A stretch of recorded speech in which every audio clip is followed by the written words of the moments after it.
ઋષિરથસિંહ જાડેજા દ્વારા આ હુમલો કરાવવામાં આવ્યો છે અને જે બહેનો ત્યાં આવ્યા હતા એ ગણેશ ગોંડલનું નામ વારે વારે લેતા હતા, એ પણ વિડીયોમાં છે.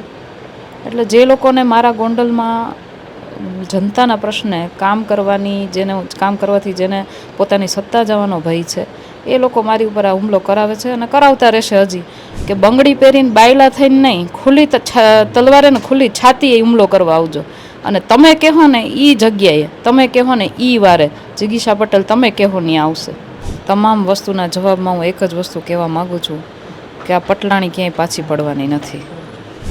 જે લોકોને એની સત્તા ખોવાનો ડર છે એ લોકો એન કેન પ્રકારે મને ત્યાં ગોંડલથી કાઢવા માટેના તમામ પ્રયત્ન કરશે.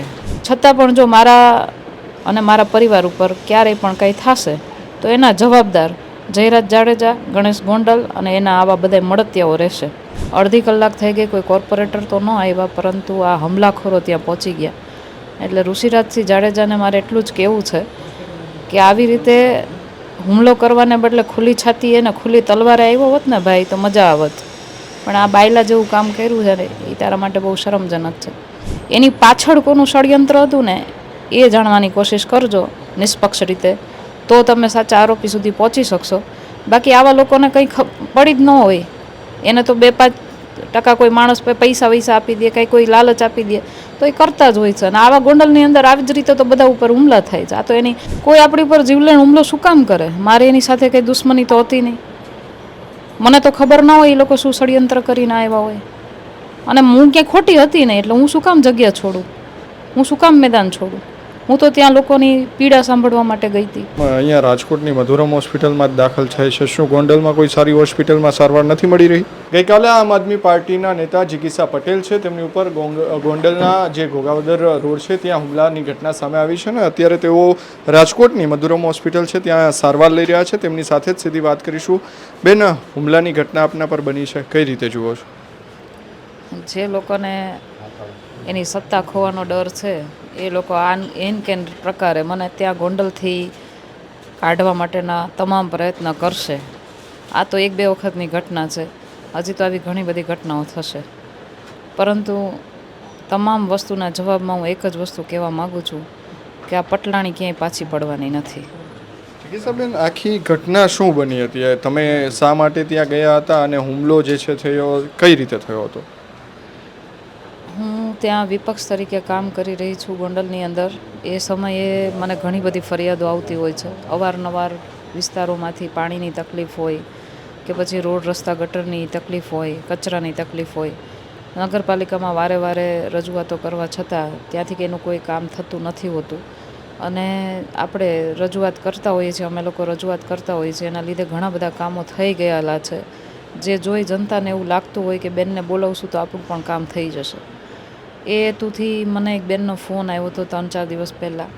અને એ ફોન આવ્યા પછી હું કાલે બપોરે 11-11:30ના અરસામાં એમને ત્યાં ગઈ હતી. એમને ત્યાં રોડનો પ્રશ્ન હતો. લગભગ 3-4 વર્ષથી એક રોડ જે પાસ થઈ ગયો હતો એ પાસ થયેલો રોડ પણ ત્યાં બનેલો નહોતો. બીજો પ્રશ્ન એને એવો હતો કે પીવાનું પાણી 3-4 દિવસે આવે છે, લીલા કલરનું અને ગંધ મારતું પાણી હોય છે. અને ત્રીજો પ્રશ્ન એવો હતો કે એના ઘરની એક્ઝેક્ટ પાછળની સાઈડ ખૂબ જ પ્રમાણમાં કચરો અને ગંદકી હતી, જેના લીધે ત્યાં મચ્છરનો ત્રાસ વધી ગયો હતો અને એના નાના બાળકોને તકલીફ થતી હતી. એટલે આ બધા જ પ્રશ્નના મુદ્દે બેન મારી સાથે વાત કરતા હતા. એ દરમિયાન મેં એ જે વિસ્તાર હતો એ વોર્ડ નંબર 3ની અંદર આવતો હતો. એટલે વોર્ડ નંબર 3ના જે કોર્પોરેટર હોય એ ઋષિરાજસિંહ જાડેજાને ફોન કર્યો અને કીધું કે તમે આ વિસ્તારની અંદર આવી અને આ બહેનોના જે પ્રશ્ન છે એ સાંભળીને એને સોલ્વ કરો. ઋષિરાજસિંહ જાડેજાએ અમારું લોકેશન માંગ્યું. એ લોકેશન મેં એને વોટ્સઅપ કર્યું અને લોકેશન વોટ્સઅપ કર્યા પછી એણે મને કીધું કે 10 મિનિટની અંદર હું બીજા કોર્પોરેટરને મોકલું છું. અડધી કલાક થઈ ગઈ, કોઈ કોર્પોરેટર તો ન આવ્યા, પરંતુ આ હુમલાખોરો ત્યાં પહોંચી ગયા. એટલે ઋષિરાજસિંહ જાડેજાને મારે એટલું જ કહેવું છે કે આવી રીતે હુમલો કરવાને બદલે ખુલ્લી છાતીએ ને ખુલ્લી તલવારે આવ્યો હોત ને ભાઈ તો મજા આવત. પણ આ બાયલા જેવું કામ કર્યું છે ને એ તારા માટે બહુ શરમજનક છે. તારું કામ હતું નગરપાલિકાનો ચૂંટાયેલો સભ્ય છો એટલા માટે તારે બધાના કામ કરવાના હતા, એના બદલે મારું લોકેશન લઈ અને મારી ઉપર આ હુમલો કરાવડાવ્યો છે એ તદ્દન વખોડી કાઢવા જેવી વસ્તુ છે. આ હુમલો કરનાર મહિલાઓ કોણ હતી? તમે એને ઓળખો છો અથવા તો આ હુમલો થયો છે તેમની પાછળ તમે ઋષિરાજસિંહનું પણ નામ લઈ રહ્યા છો, તેના દ્વારા મોકલવામાં આવ્યા હતા કે કોણ હતું, શું હતું આખી ઘટનાએ? એ મહિલાઓને તો આમ તો હું ઓળખતી નથી, મેં એને ક્યારેય જોયા પણ નથી અને મારે એની સાથે કંઈ લેવા દેવા બી નથી. પરંતુ અમે લોકો ત્યાં આવ્યા ત્યારે સ્થાનિક મહિલાઓએ પણ એમને પ્રશ્ન કર્યા કે બેન તમે લોકો કોણ છો? તો ઘોઘાવદર રોડ ઉપર જ્યારે અમે આ વસ્તુ અમે લોકો ત્યાં ભેગા થયા હતા ત્યારે ગુંદાળા ચોકડીથી અને કહેવાય ને કે કોલેજ ચોકથી, ગુંદાળા ચોકડીથી કોલેજ ચોકથી અને આશાપુરા ચોકથી એ મહિલાઓ ભેગી થઈ હતી. તો મેં એને એવું પણ પૂછ્યું કે તમે આટલી દૂરથી અહીંયા છેક ભેગા થઈ ગયા, કઈ રીતે તમે આવ્યો? તો મને એવું કહે છે કે તમે તમારો વિડીયો જોઈને આવ્યા. હકીકતમાં અમારો તો કોઈ એવો વિડીયો બહાર અમે લોકોએ પાડ્યો જ નહોતો. તો આટલું બધું પરફેક્ટ લોકેશન લઈને એ લોકો કઈ રીતે આવી શકે? મેં મારું લોકેશન ઋષિરાજસિંહ જાડેજા સિવાય કોઈને શેર તો કરેલું હતું નહીં. તો સીધી વાત છે, ઋષિરાજસિંહ જાડેજા દ્વારા આ હુમલો કરાવવામાં આવ્યો છે અને જે બહેનો ત્યાં આવ્યા હતા એ ગણેશ ગોંડલનું નામ વારે વારે લેતા હતા, એ પણ વિડીયોમાં છે. એટલે જે લોકોને મારા ગોંડલમાં જનતાના પ્રશ્ને કામ કરવાની, જેને કામ કરવાથી જેને પોતાની સત્તા જવાનો ભય છે, એ લોકો મારી ઉપર આ હુમલો કરાવે છે અને કરાવતા રહેશે. હજી મેં પોલીસ તંત્રને પણ 2-3 વખત જાણ કરી હતી. જેવી રીતે મારી ઉપર જ્યારે લેટર આવ્યો હતો અને મારી જાનથી મારી નાખવાની ધમકીઓ આવી હતી, એ સમયે પણ મેં પોલીસને જાણ કરી હતી. આજે પણ મારી ઉપર હુમલો થયો છે, હું પોલીસને જાણ કરું છું.